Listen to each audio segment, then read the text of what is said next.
Like many Sanders supporters, Martin, who is also chairman of Minnesota Democratic Farmer Labor Party, favors reducing the power of superdelegates.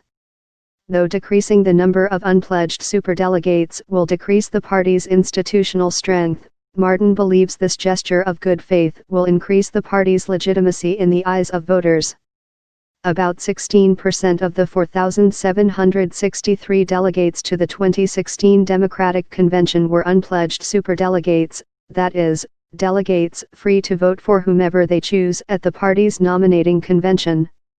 Last December, the Unity Commission recommended that the DNC Rules and Bylaws Committee vote to reduce the number of superdelegates from more than 700 to just over 300. That would cut the total percentage of superdelegates by more than half, from 15% to 7%. The Rules and Bylaws Committee has held several meetings this year to deliberate over the Unity Commission recommendations and will hold one more meeting in June before making a final report to the DNC for a full debate at the party's summer meeting in Chicago in late August. Sanders and his supporters felt that Clinton's establishment connections gave her an unfair advantage because they believed most superdelegates would vote for her regardless of what the primary result had been in their state. That's despite the fact that in 2008, Clinton had a significant superdelegate lead over Barack Obama early in the primary process until it became clear that a majority of Democratic primary voters preferred Obama, at which point superdelegates began moving toward him. The supers were helped along by a very deliberate and public campaign by the Obama campaign to highlight their role, which created more pressure on them to follow the will of the voters. Nonetheless, Martin, who is a member of the Rules and Bylaws Committee, said he thinks the symbolism of reducing superdelegates is worthwhile. Unfortunately, it's become a lightning rod, to the point that people feel like the process is rigged, people feel like the process is unfair, and that their voice wasn't heard in this process, he said. Martin argued, in fact, that superdelegates were never even meant to reduce the voice of voters. The reality was actually to lessen insider influence and give more power to the grassroots, he said. But Martin's argument is at odds with the historical record. Elaine Kamarck, a fellow DNC member who is a veteran member of the Rules and Bylaws Committee, has written the definitive book on changes to the primary and nominating systems in the modern era, and her account directly contradicts Martin's assertion. And so in 1981, the Hunt Commission created superdelegates to, in the words of Commission Chair Jim Hunt, return a measure of decision-making power and discretion to the organized party. But most voters were unaware of superdelegates until the 2008 showdown between Clinton and Obama, and the sudden emergence of this feature of the Democratic primary system produced, in Kamarck's words, shock and anger.